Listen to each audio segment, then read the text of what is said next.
So in Evangelho Vineyard, it has a pretty long history. Can you kind of tell us who's worked with the vineyard in the past and who works with it today? All the cool kids? All the cool kids. Yeah, Evangelho, I mean, and it's a huge credit to Frank Evangelho, who has run this vineyard for decades now, has sold to Napa wineries going back to the 70s when Brother Timothy came out here from the Salt Winery.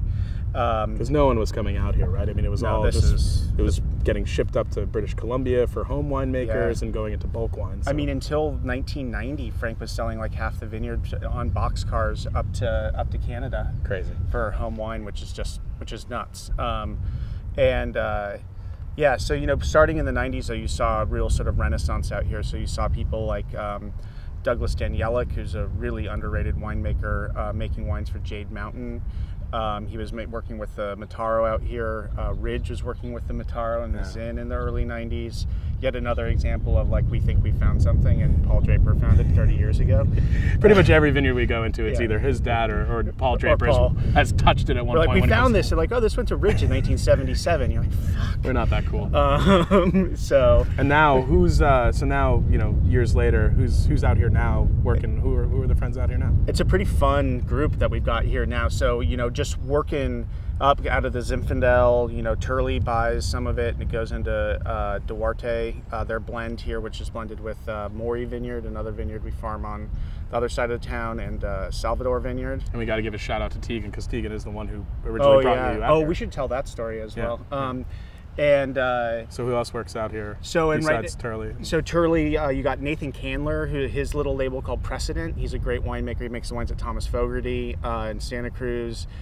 You've got Matt Klein, who's an old fixture out here. Their family is originally actually from Oakley. He lives in Sonoma now. And then you've got Randall Johnson from Hess, one of the nicest guys in the industry, and he gets Carignan and Zinfandel for Artisan. And then you get into the Carignan and the Mataro, and it's like you've got Hardy, our friend Hardy from Dirty and Rowdy. You got Michael Cruz for Cruz Wine Company working with some of the Carignan. You've got Mike Dash.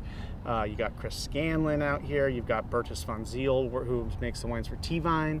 So it's a really fun group of people, and it's also because, I mean, this is a solid hour and 15 minutes, hour and a half drive from Sonoma, depending on traffic. So when we're going into harvest, it's certainly nice not to, you know, we can sample for each other and we can share each other's, you know, sugar and acid numbers. So we don't have to be out here every 3 days sampling. We can be out here every 7 days sampling. It's the nice part about the business now is that I think back in the day there was a lot more competition. Yeah. And sort of hoarding of vineyards, and now we kind of get to share them with friends. Yeah, and people aren't, you know, people are willing to share numbers. Like, we just have a huge spreadsheet going. Yeah, and it's fun to drink other people's wines from the vineyards, you know? I mean, obviously Evangelho Heritage is one of our favorite wines that we make, but also some of the favorite wines that other people have made. That, you know, yeah, for sure. I mean, it's one of the greatest vineyards in California. And dare he say? Yeah, I mean, drop it. Drop it. That was dumb. That was very dumb. No, it's really fun to see what other people are doing. Oh, look, one of our vine mealybug traps. You're like a dog when it comes to shiny objects in vineyards. Utaipa, daikon radish, vine mealybug trap, power line, power plant, sand. Goddamn fucking vertical cordon. Fuck vertical cordon. Oh, speaking of that, I see one.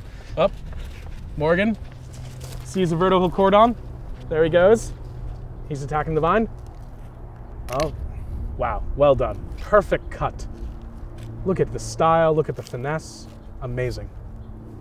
Morgan Twain-Peterson. Get off my vine! He does not like vertical cordons.